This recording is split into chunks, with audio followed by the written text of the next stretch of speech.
It was a snap general election. Theresa May caught us all by surprise by announcing election on June the 8th. How Labour is doing, we will see in due course. But from amongst us, in Bethnal Green and Bow, one person has taken the challenge, and that is the independent candidate, Ajmal Masroor.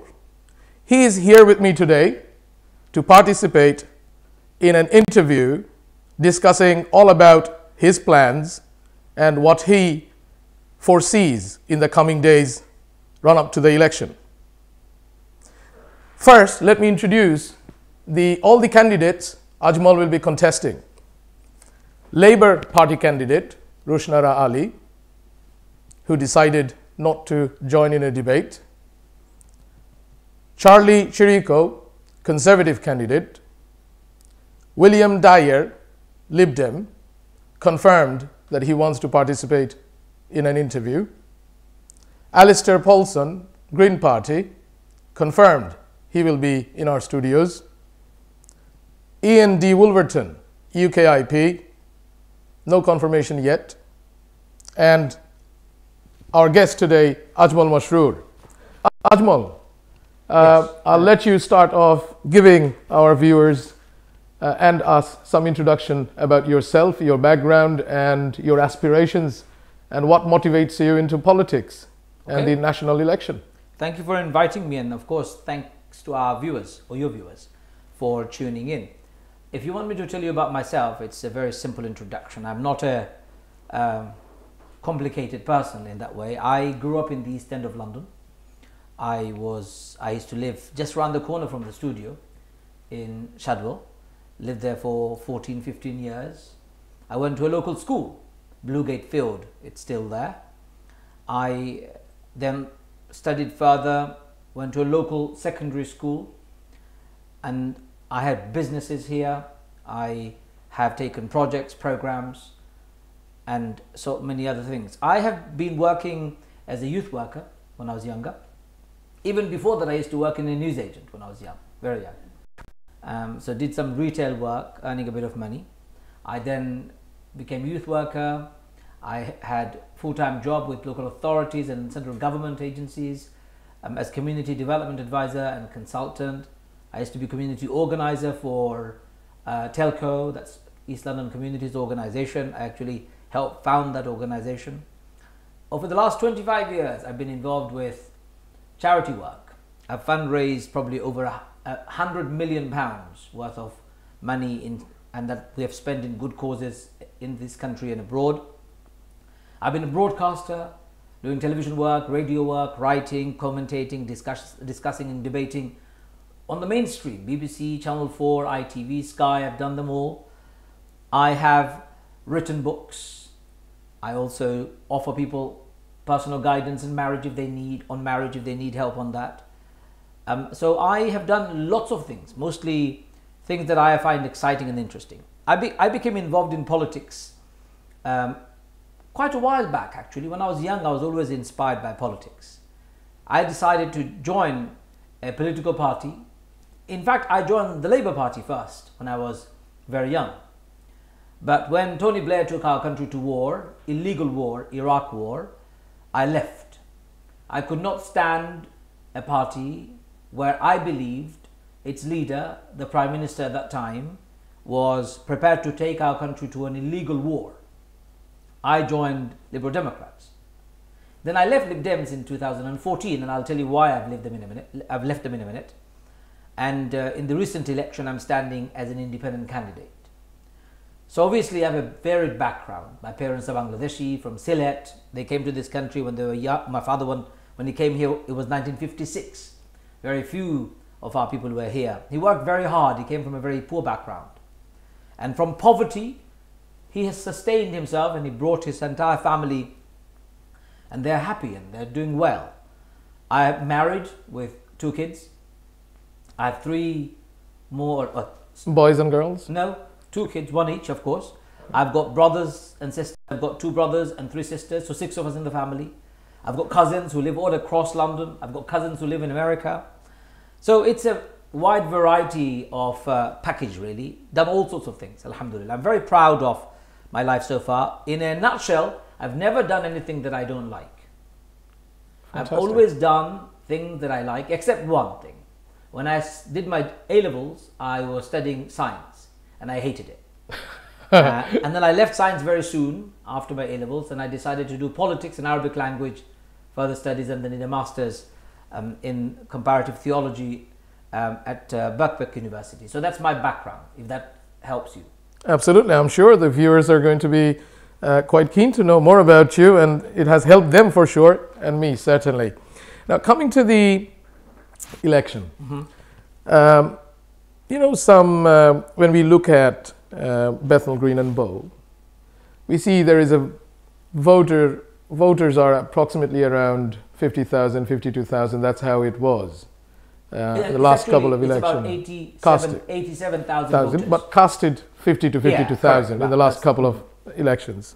And because it is going to be Ramadan, so the commentators, people are thinking, and we are thinking, is probably going to be a little bit lower turnout. Tell us, how do you see it all unfolding, and how do you think that Rushnara had a very huge, massive victory? So she is really the contender here amongst everybody else. There's no question about it. That's very clear. She's the incumbent MP. The incumbent MP, and it's going to be two horses racing. So how do you anticipate that you're going to overtake Rushnara within this short period of time? What is your plan? Well, I'm not going to give you my plans away on a live TV show. I'm going to tell you what my calculations are. In 2010, when I stood for the parliamentary seat in this very constituency, after George Galloway had vacated this seat, as you would remember, I stood, and we had somebody from Respect, Abdul Mia. We had somebody from Conservative Party called Zakir Khan. We had Rushnara Ali from Labour Party. We were the four main contenders in 2010 election. When you calculate our votes, I got around 11,000 votes in 2010 election. Zakir Khan got around 6,000 votes. Abdul got around 8,000 votes. So 8 and 6 is 14, plus 11 gives you 25 to 26,000 votes. So collectively between the three of us, we won 26,000 votes. In 2010, Rushnara won with 21,000 votes. Right. If Abdul and Zakir did not contest the same seat and divide the votes, and had I only stood against Rushnara, Rushnara would not be the MP, or would not have been the MP of this particular constituency from 2010. Everyone knows that, and everyone even knew that at that time. Unfortunately, our community wasn't smart about it. They did all sorts, but it's the democracy in which you can stand. Anyone can stand. There is no restrictions. This time I'm standing against Rushnara. I'm standing against Rushnara to win the seat. So this seat can be won. She may have had 31,000 votes in 2015. But remember, the 31,000 votes she got in 2015, it came at the back of no competition really. There were no real contenders. So she got all the votes. Within the Bangladeshi communities of this borough, there is a culture of voting. Yep. They would go and vote regardless of who the candidate is. It's a culture. So when they went to vote, there was no choice for them. They had only one choice as far as they're concerned, the Labour candidate. I am challenging the Labour candidate on her performance in the parliament. I'm challenging the Labour candidate on her performance with the local constituents. I'm challenging her and saying, you haven't done what a local constituency MP should have done. Based on my calculation and based on my challenge, I believe our voters and our viewers would be more than smart enough to know who they should be voting for in this coming election. I have no problem with Rushnara as a person individually. She's a fantastic woman, I'm sure. I'm sure all of the contestants are. Of course. But if you can't take the heat, don't come to the kitchen. When I say this, I mean, if you can't be a constituency MP, and that is, if you can't do the grafting, Okay, we will hear about Roshnara more, and this is going to be me asking you a lot of questions about your plans. Yes, you can. So my plan is very simple. I would like to be the most accessible MP they've ever had. So let's look into some specifics. Yes, so we know in the constituency, in Tower Hamlets generally, Bethnal Green and Bow, we know knife crimes been up. Yes. We know youth centers been closed. We know that the council funded police reduced from 41 to only 6. What are you going to do about them? What are you offering that people should very seriously consider? Because I'll come to the fact that you're independent and how you overcome that or how you plan to overcome that. But let us hear a bit more about what your alternative to the present ongoing problems the constituents are facing. Okay. Very, very important. Wherever I go, when I knock on the doors, at the doorsteps, most people are complaining about 3 or 4 things. Antisocial behavior, which includes gun and knife crime and all sorts. Housing shortage. They're talking about the lack of employment in this borough because of cuts, etc. And youth services, community and youth services.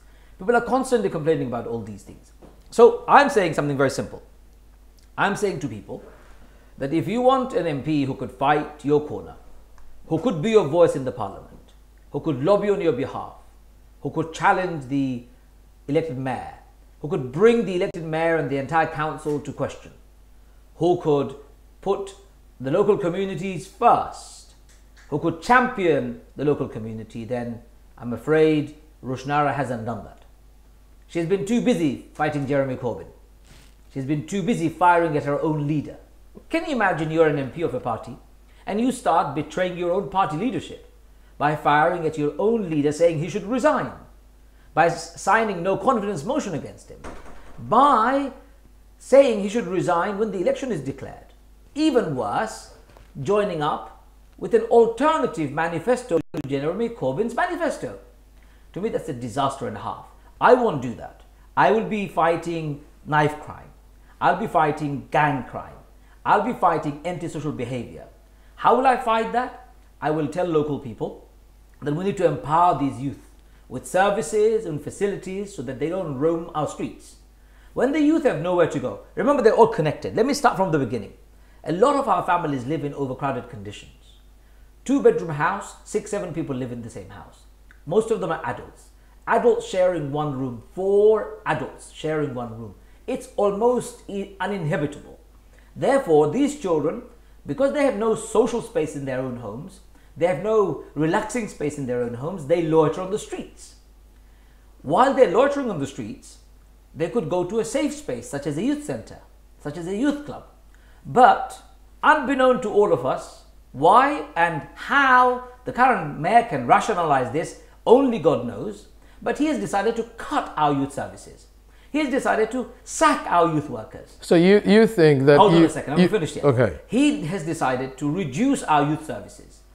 If we do that, then what happens? Our children are on the streets. And if they're on the streets, they live in overcrowded conditions, they're vulnerable to exploitation. Gun, knife, gang, and drugs. The way to solve this is by looking at the roots of our problems. So we need to look at the housing conditions. How can we create more affordable social homes for our local people? Did you know there are thousands of houses and flats that are being built in Tower Hamlets because the mayor and his cabinet has approved it? Very few of them are actually social homes. Luxury flats are being built in Tower Hamlets for rich and the yuppies to come and live. And local people are going to be homeless if not thrown out of their own homes and told to move to Sunderland, to Newcastle, to Manchester, dividing our families. These are some of the root problems. So if I'm an MP, I'll lobby our local council. I'll lobby the central government to have more investment in building more homes that are social, available for families to take, for their children and for our local people. I would lobby our government and our central government as well as our local authority, our council, our mayor. I'll challenge him so that he would invest more money in our youth services and youth centers. I will ask the police services. I'll ask the communities to come together to create an amnesty for an entire week. I will go myself in every ward asking children, especially kids, to return and throw their knives in a safe deposit box controlled by the police and destroyed by the police eventually, without the fear of prosecution. I believe in empowering our community. I believe in creating safe homes for people. I believe in creating youth centers for our people.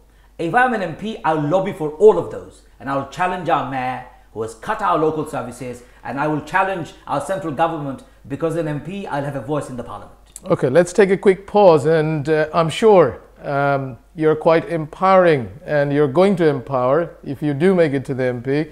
Let me just read some comments from our viewers. We have a quick correction. Mr. Zakir Khan had 7,000 votes. Okay, that's very good. Well, it's even better. From Taisir Mahmood confirms. Mr. Alamuddin says the best candidate for the job. Mehran Poli Khan, good luck, Ajmal. Thank you very much. So very nice remarks. NB London says it's Labour's safest seat. So you'll have to answer to that. It's no longer safe. If I'm standing here, even Rushnara is running scared. That's why she's not here. She refuses to debate with me because she knows if she sits here, I will take her policies into shreds. I will challenge her again. Come and debate with me, Rushnara, anytime. You can't debate because you don't want to face the public. So this is not the safe seat for Labour anymore. I'm here. Okay, now let's come to the other point that you say that you're going to create a lot of, you're going to organize people, you're going to take a lot of initiatives and lobby. Now that kind of, to an ordinary person, that may look like a person daydreaming. You're an independent candidate.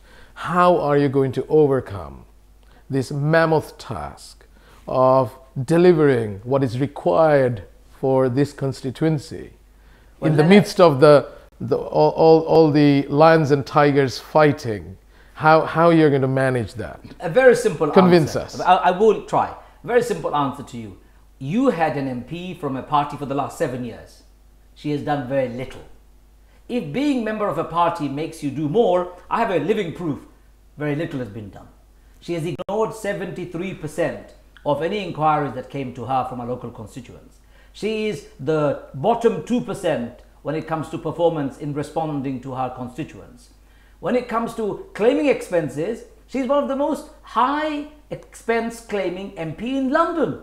Between her and Jim Fitzpatrick, they have claimed 1.6 million between the two of them in the last term, in the last 5 years of their term. Now look, this is not what you do as an MP. As an MP, you do something very simple. You hold your surgeries in your local level. You meet your local people. You listen to their concerns. You represent them. You write for them. You lobby for them. You take their voices to the parliament, and you deliver from parliament issues and concerns back to the community. You become the voice, the champion of this community. You inspire people. You inform people. You influence people for change. If you can't do that, then take my English phrase. If you can't take the heat, don't go in the kitchen. Miss Ali, you can't take the heat, I know. Why are you in the kitchen? I mean the parliamentary kitchen. You should take a good job where you can do an amazing work for the local people, for your own people. But for being an MP, you need to get your hands dirty. You need to be prepared to face the local community all the time. You need to give your days and nights in their services. You don't need to be pursuing your career, and you should not be a career politician, especially for Bethnal Green and Bow, where the most deprived of communities in the entire country live. We need a hands-on MP.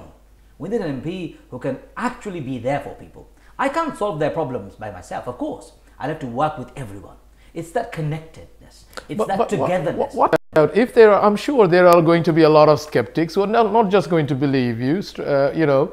What about those who will say, okay, you have done the election in 2010 and then you disengaged and you were not engaged with the community? Well, that's a lie. What would be your answer to that? That's a lie, because engagement and disengagement has been framed by a particular way. I have been engaging at national level in discussions about extremism and terrorism that has plagued our world. I live with 2 death threats from 2 extremist groups right now. Do you know I had to move from my own home because ISIS of Syria and the pirates of Somalia, the Shabab, have given death threats to me. I've got it twice. And I've done it because of my work internationally and nationally.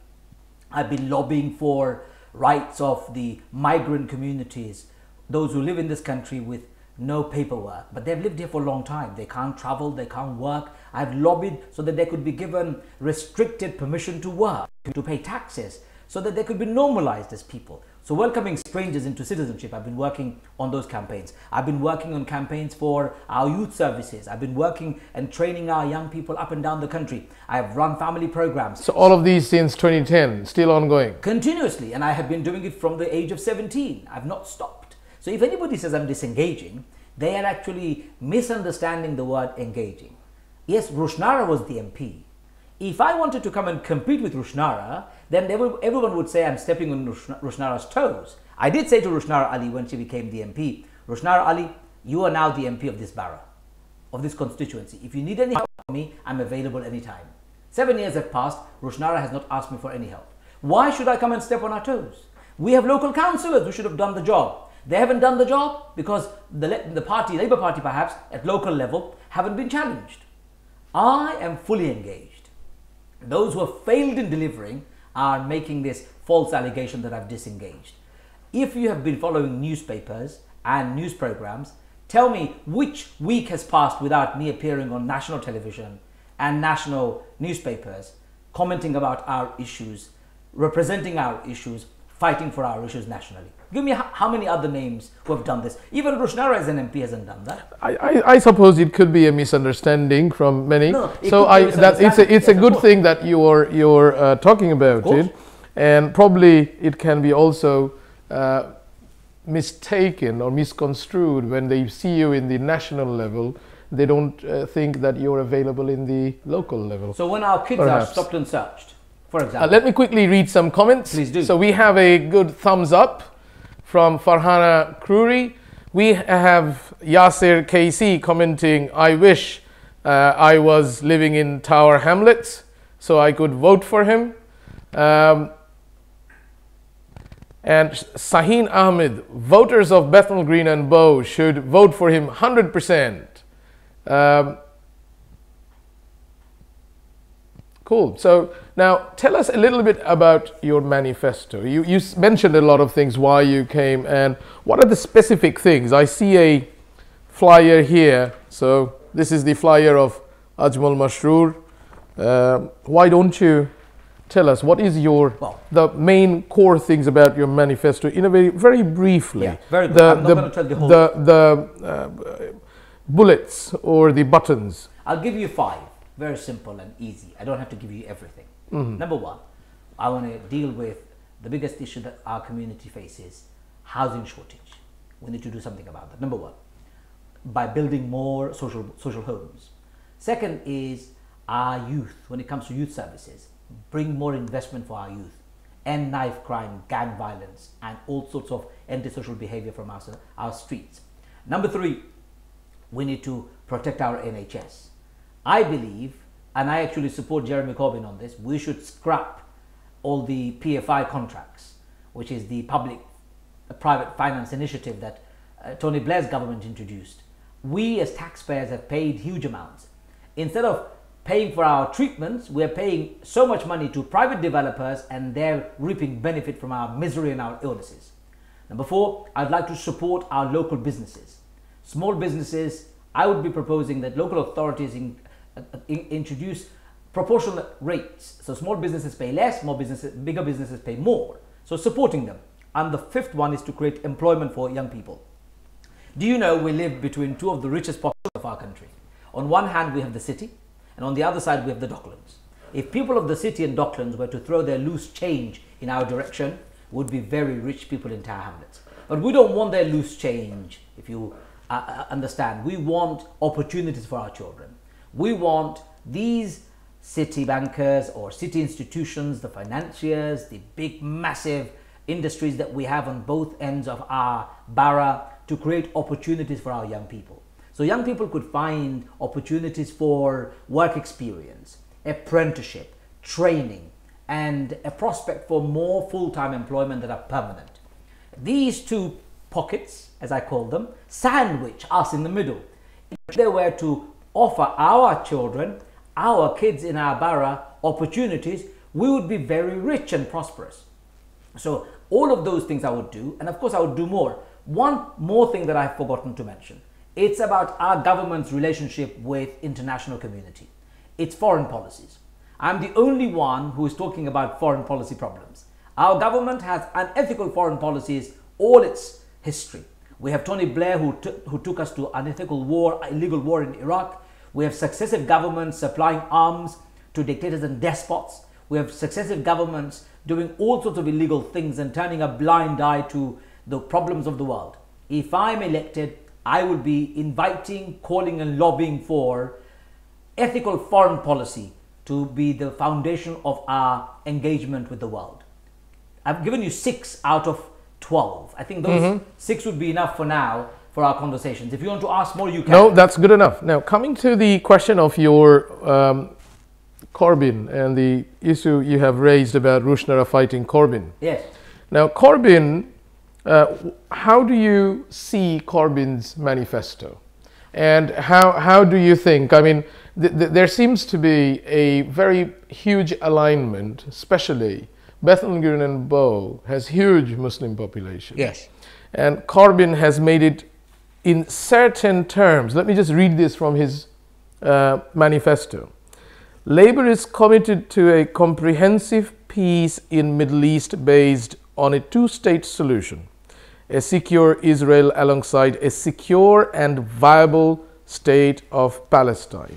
I mean, that's saying Labour is going to make sure in the government that they give recognition to state of Palestine. So how do you read this, and where would be your position? And you have asked 2 questions. One is, how do I rate Corbyn? And secondly, what do I think of Corbyn's foreign policy? The second one is easier to answer. I support Corbyn's foreign policy because that's mine too. By the way, I wrote my manifesto before Corbyn published his, so I didn't copy his. I have always called for Palestinian state to be recognized, a viable Palestinian state, a state where people of Palestine can be free. Do you know I've been to Palestine 6 times? No, I didn't. I've been to West Bank and Gaza to see with my own eyes how people of Palestine live. I've been to that land. I've traveled, I've smelt, experienced, and witnessed with my own eyes the sheer discrimination, poverty, and subjugation of a people with my own eyes. I've just been recently. We went to a street where the Israeli army stopped us from going. They said, this street is only for Jewish people. No one who is not Jewish is allowed here. My children were with me. They were shocked to hear it. We want to end this discrimination. We want to end illegal settlements of on the Palestinian land and territory. We want to bring peace in the Middle East. Israel and Palestine, the Jewish people and the Palestinians, Muslims and Jewish people are cousins by the virtue of our common ancestor called Ibrahim. Abrahamic connection is there. Absolutely. We don't have to fight. We can live together. We can coexist.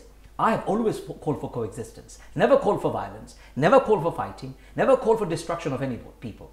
I want Palestinians to have rights to live peacefully and in a viable state, and I want the Jewish people to live peacefully in a viable state. Ideally, I would like them all to live in one state, in a peaceful, harmonious, democratic coexistence of multicultural, multiracial, multi-faith people. That's what I would like to see. Celebration of humanity. Correct. That's what all of our prophets have taught. That's what I would like to see. So Corbyn's philosophy of recognizing Palestine as a state as soon as he becomes the prime minister is brilliant, and I commend that. However, the problem is our existing MP, the incumbent Rushnara Ali, doesn't like Corbyn. She has asked for his resignation. She has signed the no confidence motion. She has also signed up to a parallel manifesto with Chuka Umuna. I'm really sorry to say this, but Miss Ali, Rushnara Ali, isn't good news for Corbyn. Those people who love Corbyn, if they vote for Rushnara Ali, they're not going to get Corbyn in return. They're going to get Blairite, somebody who wants to see Blair's policy returned on the Labour platform. That's a bad news for those of us who are centre-left, those who believe in social justice, who believe in fairness, who believe in proportionate and equitable distribution of wealth, who believe in human rights, who believe in valuing every human being, who believe in workers' rights. If you vote for Rushnara Ali, I'm afraid you're going to get Mr. Blair's policy, and that's not very good for our country.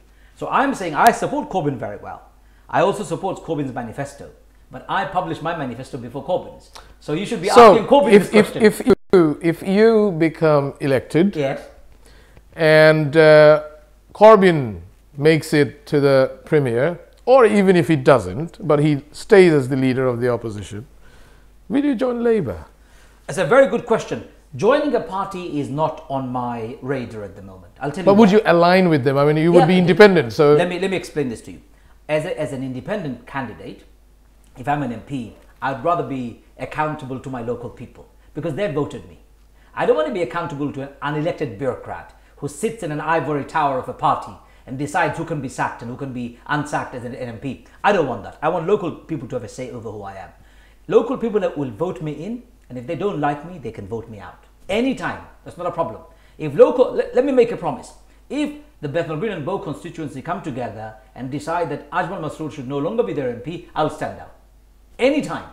You don't have to wait for an election to come. I want to be a constituency MP. I want people to account for me and account me directly, and I want to deliver their message in the parliament. So that's number one. Number two, if I'm in the parliament, we will have debates and discussions based on serious topics of concern to our national interest and international interest, of course. I will take part in all of them.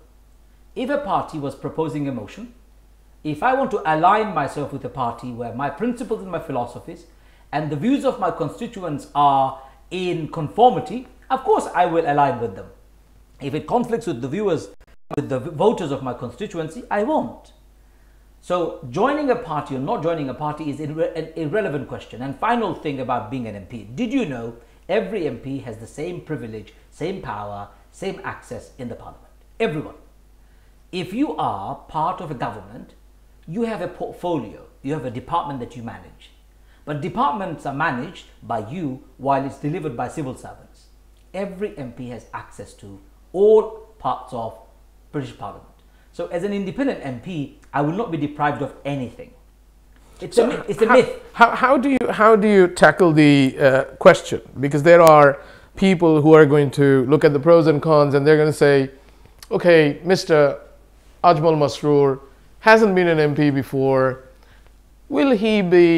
How is he going to find his way around the Westminster? It may take a long time for you to find your way around the Westminster. How would you answer that question? I went to the Parliament at the age of 16 first time. And I've been going there many, many, many times. I've seen most of the Parliament. So I know Parliament very well. And to learn about Parliament, come on, you will have to be really slow in learning to not learn it within a week. It's not going to be a big task.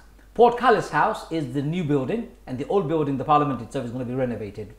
All of these things are all mapped out. You're given an induction, you are taken around. There are many MPs who are very helpful to the newcomers. It's not an issue. This is a non-issue. It's like saying you can't buy a new house because it will take you a long time to get used to your house. That's silly.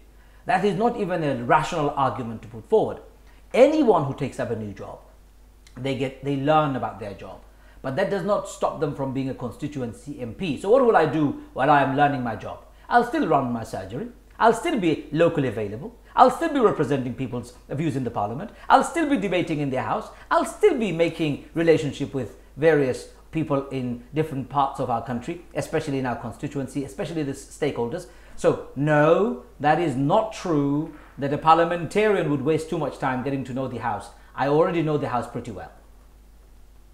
Great. We have more comments here. Dr. Munadi Al-Islam, nice guy, breaking the ice. Afia Ahmed.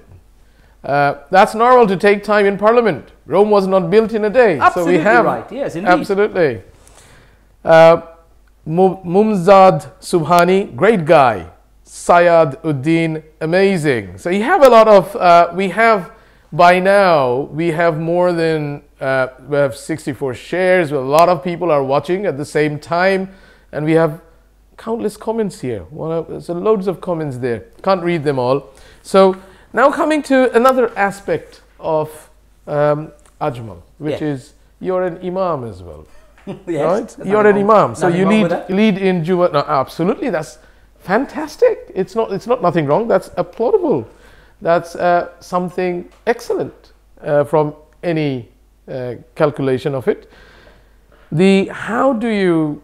A lot of people may think when we talk about imam, we have this picture of a classic imam, which is not you for sure, right? So how you're going to engage with the democratic politics and all that? Would you have any problem having your Islamic values? Okay. And I knew that was coming eventually. But look, as far as I'm concerned, being an imam is an asset for our community.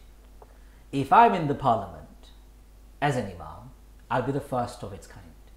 That's an asset. There'll be no other imams ever in the parliament before, maybe after me many, but you will be the first one. That's an asset.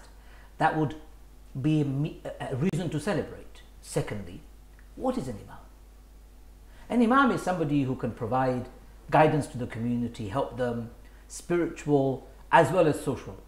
If that's what I do, it's absolutely perfect to continue doing that, even in the parliament. Thirdly, if I'm in the parliament, I'm not discussing my religion. I'm discussing the concerns of my local constituency, their housing issues, the crime bill, education program, environmental policies. We're going to be talking about all sorts of bread and butter issues. That has nothing to do. That will not be in conflict with my. No, what you're suggesting that it's an automatic extension, as if it's an automatic extension of an imam's responsibility anyway. Absolutely, because that's what I do every day. I'm involved in every sphere of my life. For British Parliament, for the first time in British Parliament, they will see an imam engaging directly in parliamentary politics. This will also open up the doors for the entire Muslim community. They will say, you know what, theologically there is no conflict. And in Britain, we have an amazing institution. It's democratic. There is no conflict between democratic values and Islam. Because Islam proposes that we should also have leadership from elected people from the people. Allah says that in the Quran, and I know, and we all know that. So it would be an extension of our pride and joy of being British Muslim. And finally, some people would say, how would you keep your religious values away from your political life? Well, hang on. Which of my religious values would conflict with my political life? I haven't seen one yet. And we always have scope for disagreements. Just because we disagree, that does not mean I can't be a parliamentarian. Of course I can be. As long as my priority is to represent my people, as long as my priority is to speak on behalf of my people, as long as my priority is to keep the interest of my constituents, I can be anything I want. And that's what I'm very proud of.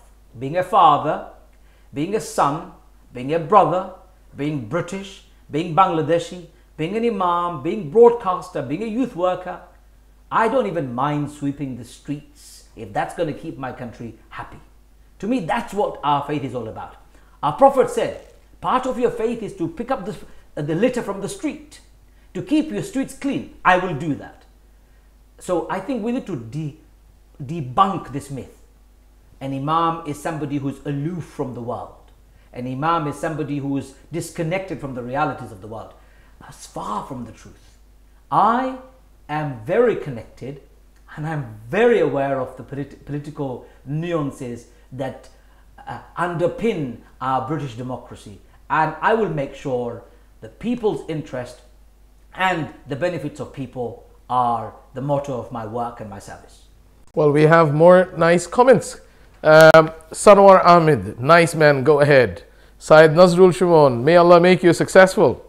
Syed Ahmed Ali, Imam, Alhamdulillah, already a leader in our community and of course an Imam in eyes of Allah as well. MashaAllah. Sani Mia, all the best to him. Now we have one comment that why we don't have Rushnara here. We actually, for our viewership, we mentioned this before, we have requested countless, not countless, I shouldn't say countless, many a times requesting Rushnara to come and have an open debate. And also, when we didn't get positive response, we requested her to come and at least have a solo interview like we are having now, and we haven't heard from her. So from her silence, we can only conclude that she has decided not to participate in a public debate, and she doesn't want to meet the media run up to the election. No, she doesn't want to meet the real contestant.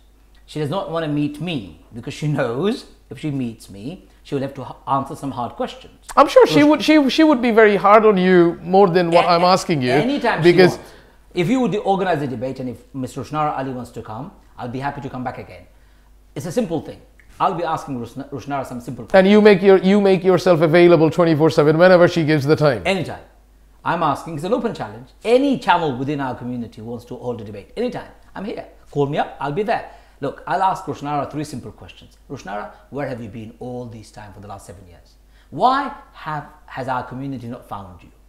And you have been the highest claiming expense claiming London MP. Why have you not run your surgeries regularly? The simplest thing in the world. Look, well, how is she the highest claiming London MP? Is it factual or is it just a comment? It's factual. It's from the Parliament's own website. Do you have the numbers? Yes, it's there. Turn that page around. Turn it over to the other side. You will see at the bottom on the 3rd paragraph. It says how much she has claimed in her first term as an MP. Well, we will have to ask her to defend that. I'm not going to take just your comment from your flyer. But you need to go to the source. There is a source. Well, we will ask that to Rushnara when Rushnara, if she agrees to come. Not a problem. But she is and Jim Fitzpatrick together have claimed more money than most London MPs would do. I mean, look, if she did her surgeries, I would have no problem, because an MP has expenses. Of course he does, or she does. However, if you haven't done your surgeries, if local people have to wait 6 months for an appointment, if you're shying away from meeting your local constituents, then I'm really sorry. I have an interesting question. Please, I have an interesting question from Mr. Shahzan Ali. Okay. At pledge 6, it says, quote unquote, I will hold council officers and elected members to account and find solutions to deliver an outstanding service once again, unquote. All local authority in England and Wales. Now I have lost my comment. Now this is because it refreshes, I have to. Well, this is referring to one of my pledges. Right. Yeah. So what his question is, the gist of it, I read it. The gist is, so how is it going to be, how you're going to do it any better? It is already in the Children's Act. It's already enshrined in the laws. How are you going to do it any better? That's his question. Yeah, if local authorities were doing so well, if our local authority, Tower Hamlets, we would not see so much division in our community. If you were to look at Tower Hamlets local authority, especially run by the Labour administration in Tower Hamlets, recently John Biggs has sacked his deputy mayor. We don't know why, but there is a huge palaver around that. The Labour Party in Tower Hamlets is deeply divided. Instead of serving local people adequately, they're fighting between themselves, and secondly, they're cutting services. The more disturbing fact is Ofsted recently fired some unbelievable reality checks at the directions of local authority. They were talking about how inadequate our social services have been. If I become an MP, I would be calling for an inquiry immediately, just like we had an inquiry in Haringey when baby P died at the hands of bad practices by the social services. And Tower Hamlets Council hasn't yet done an inquiry. They haven't yet called for an inquiry. This is despicable. If I'm an MP, I'll demand one. I'll galvanize support for one. I will pressurize the local authority to do one. If they don't, I'll raise it in the Parliament. So your point is simply, laws are there, but the players who are supposed to make movements are not making any movements in the right direction, and they're not united, and they're just fighting between themselves. That's all. And they're also the same party, so they don't put checks and balances against one another. Bad mayor is bad for us. Good mayor is fantastic for us. That's why MP's role is to make sure that she or he keeps her or his ears open and listens to the public, represents the public, even to the elected mayor. And if the elected mayor isn't listening, bringing elected mayor to account. If that doesn't happen, bringing this to the parliament, speaking to the appropriate authorities. How are you going to bring an elected mayor to account? Very simply, voted by the people. People will have the right to account them. I will demand to meet the MP. I will present to him. You're going to organize demonstrations? No, I'm going to meet the MP first. And if MP doesn't listen, we have... You mean the mayor? Sorry, the mayor. Yeah. If the mayor doesn't listen, we have checks and balances in our country where a mayor can be brought to account, just like we've seen before.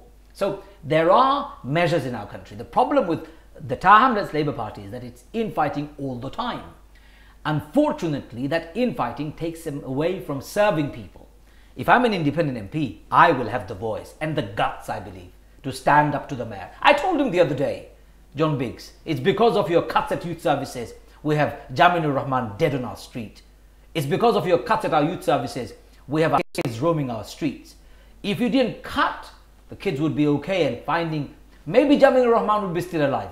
Allah knows the best. But you know, we need to put real checks and balances. We need to challenge our elected authorities. They are our taxpayers paid workers. They're working for our interest. I'll be the same. Very quickly, I have one more question here. I know you have touched on it, but you haven't addressed it directly. It was rather a natural course that it took place. You became independent. Humanist Arif, why brother Ajmal Masroor didn't go through mainstream party? I left Lib Dems. I need to clarify this for you all. I left Lib Dems in 2014 for a reason. I was in Palestine. I went there with some aid. The Israeli government bombed Gaza. I was in Gaza. I was then very quickly taken out of Gaza and taken to Egypt. While I was in Egypt, I wrote to our Prime Minister, Deputy Prime Minister, Nick Clegg, leader of Lib Dems. When I got back, I contacted him, asking him why had I done enough to protect the lives of innocent Gazans. 1,800 were killed. I saw with my own eyes bodies being blown into pieces by the missiles and the bombs that fell from the Israeli machines. I saw it with my own eyes. I was traumatized. I saw doctors running around trying to save lives. I came and contacted my own party leader, Deputy Prime Minister Nick Clegg. He didn't even respond to my email. He didn't even write back to me saying, I've received a letter from you. You know what? I don't want to belong to a party that reneged on its own principle of fairness and justice for all people. On top of that, they were in coalition with the Conservative Party. And on top of that, they broke their promise on tuition fees. I couldn't keep myself any longer in line with the Lib Dems, so I left them. By the way, Baroness Warsi, who was a minister in Tory government, resigned on the same principle 1 week later. So I left them because of a reason, on a principle. And I have not joined a single party since. I believe to be an effective parliamentarian, you can be independent, free voice, unrestrained, unmuzzled, accountable to the people, voted by the people. And that's what I want to be. Fantastic. So we have one very nice comment. Very well spoken and knowledgeable person. We really need people like you. AM. That's coming from Nasim A. Talukdar. We have Ahmed Chaudhry commenting, what difference between Rushnara Ali and Ajmal Masroor? Well, this show is all about that, but we don't have Rushnara Ali here because she decided not to participate in any show. So please do watch the program from the beginning, and I hope there is a simple difference. I am promising to be available and accessible MP, and she hasn't been. Okay. I know you can't say that. I'm saying it because that's from the well, report. we will see that if it happens. And now, we have lots of comments coming in. So please do make your comments. Why LB24 hasn't invited Rushnar Ali? We have invited Rushnar Ali many a times. Been mentioned that earlier. So I'm not going to answer the same question again and again. And she has decided not to come. And Abul Hayat Nuruzzaman, he mentions, good to have discussions before election. Ehtesham Haq asked the question, why LB24 hasn't invited Rushnar Ali? Answered that. So someone doesn't want to us to mention his name, if you elect and Labour Party ask you to join, what will you do? If the terms and conditions are right, I will ask my constituents what would they like me to do. Okay. If my constituents say, please join a party, and the terms, remember, please note this, if the terms and conditions are right, I may consider it. Now, quick question. What stopped you from giving a press release to the people? I actually, it just scrolled down, so I don't have the name. Apologies. But someone asked a very relevant question. Why didn't you give a press release when you resigned from Lib Dem? Oh, why didn't you give a press release to tell everybody? I was actually approached by Newsnight when they heard that I've resigned. I said, I don't want to make a news program out of my resignation. It will be taking a political score. It's not about political scoring. It's about saving lives of innocent people. On principle, I resigned. And I didn't want to make the lives of the Palestinians a means of my political point scoring. That's the only reason I didn't. But I had an interview lined up on the day I resigned for BBC Newsnight, and I turned it down. Fantastic. Well, we have more comments here. Muhammad Tajul Islam. We all should support Ajmal for our voice. Amir Hussain, I'm reading it out. What will you do for our community if you get elected? Any goals in your head? Yes. Of course, that's what we discussed so far. I have one big goal in my head. Go ahead. I would like to unite our community. I would like to heal our community. I would like to bring together the various factions within any ethnic groups and with extra ethnic and ethnicities that we have in this borough. Remember, this borough is very diverse. We have white English, we've got brown English, we've got black English, we've got Afro-Caribbean, we've got Bangladeshis, Pakistanis, Somalis, Nigerian, and many, many other ethnic groups that I've not even mentioned. I don't want to see a borough, a constituency divided. I want to see them celebrating the diversity together. Unfortunately, our current MP has failed in doing that too. I will do my best to bring our people together, heal them, enable them to celebrate our differences, enable them to work with one another. What this constituency needs is a champion, is a voice, a person who can inspire them. I think I can do that. And I'm asking for our people to simply open their eyes.